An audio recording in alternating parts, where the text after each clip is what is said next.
running a maid cafe, exercising a haunted factory, visiting the home of the demons.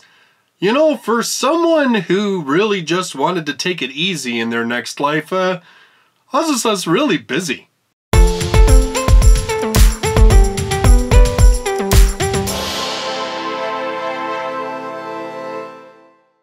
Hello everyone and welcome to another light novel review. I am Justus Stone, and on this channel I cover all things light novels, reviews like this one, news, weekly countdowns of the top-selling titles in Japan, and the Light Novel Podcast is posted to this channel as well. So if you love light novels, or maybe you're just starting to get interested in them, you should consider subscribing. In today's video, I'm going to be talking about volume number 2 of Kisetsu Morita's light novel series, I've Been Killing Slimes for 300 years and maxed out my level.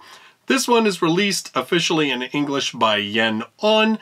If you want to pick up your own copy, I've got links to Amazon and the book depository in the description down below. Now, in my review of the first volume of this series, I said this series was very much like a warm blanket of a light novel. It was warm, fluffy, not a lot of substance to it, but still just made you feel nice and cozy. So I was kind of looking forward to having more of the same in this second volume. In this volume we have Azusa and her sort of adopted family, her two daughters, and then Hakara and Laika. Well, they get involved, of course, in a bunch of new adventures. First off, they open up a maid cafe as part of the local village's festival. Then they have to go and exorcise a haunted factory. Then they have to deal with corrupt officials and politicians.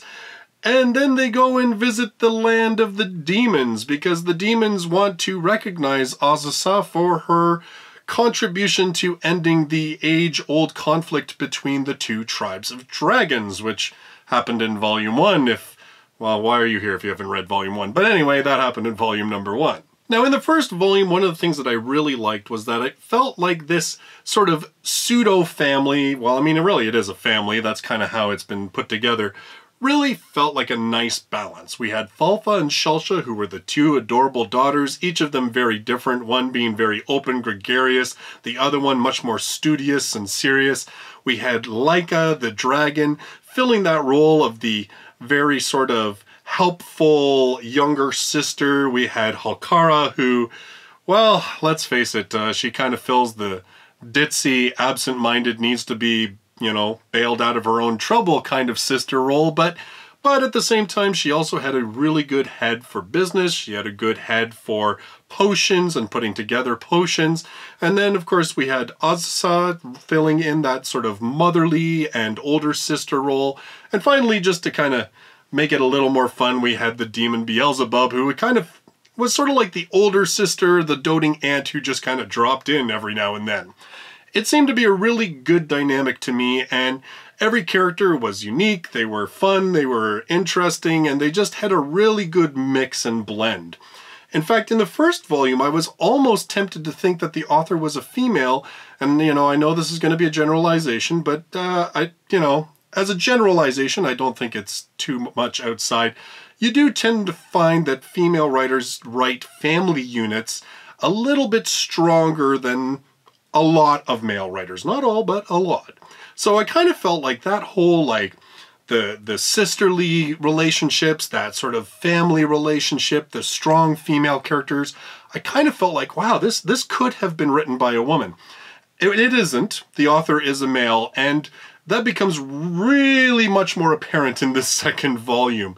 Now, I'm going to say right off the bat, it does still have some of that warmth that I enjoyed in the first volume. It's still light and fun and fluff and, you know, good to disengage your mind if you feel bogged down by the seriousness of the world, of life, of other darker light novels. So for that, it is still really a good series. But I was a little disappointed because this volume made it feel more like the author was writing a harem story.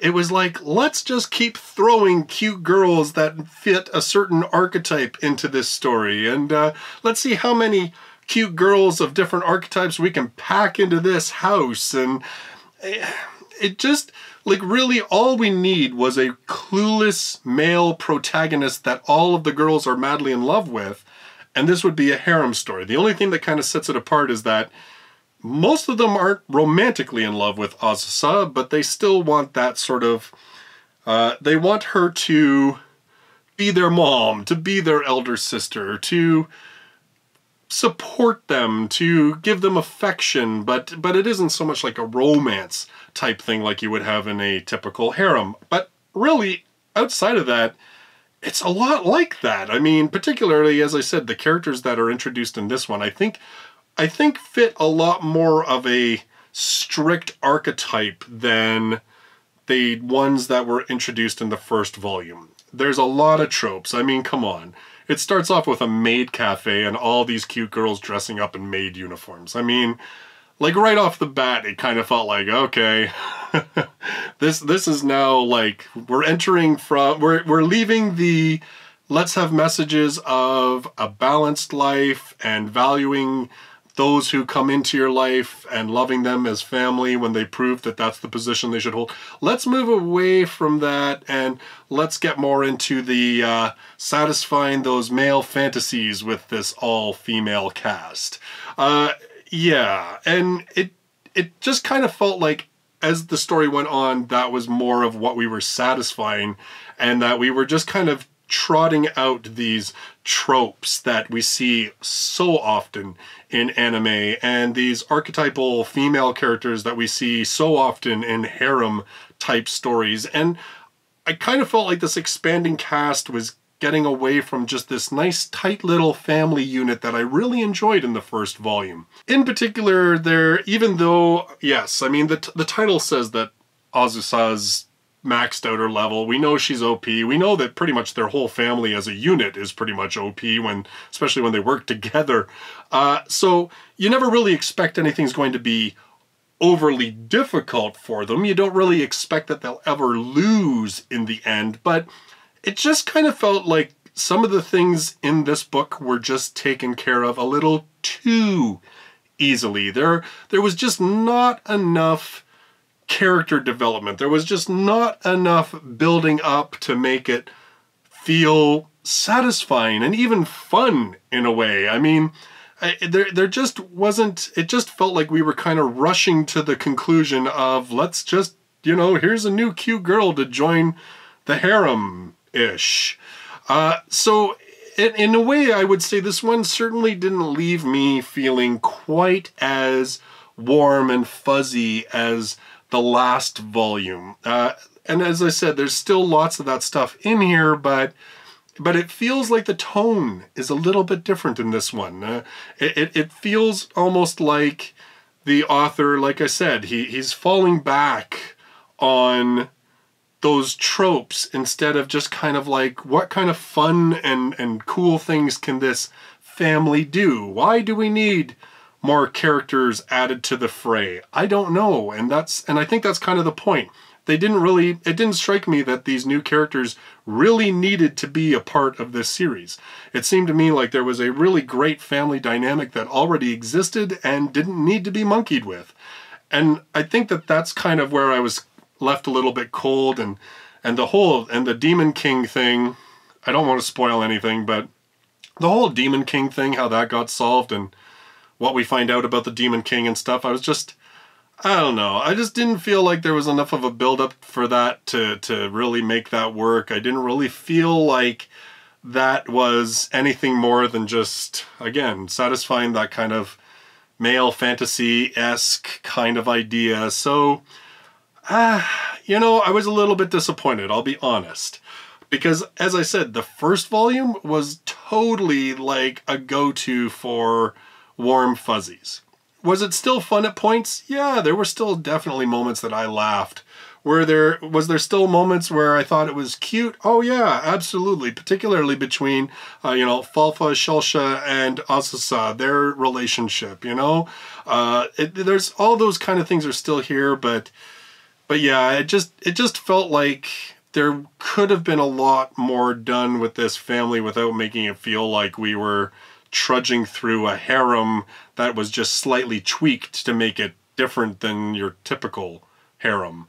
And like I said, really it's just because of who the main character is that kind of doesn't make this a harem, right? So all in all, not a bad volume, but definitely did not leave me with the same feeling and satisfaction that I had with the first book.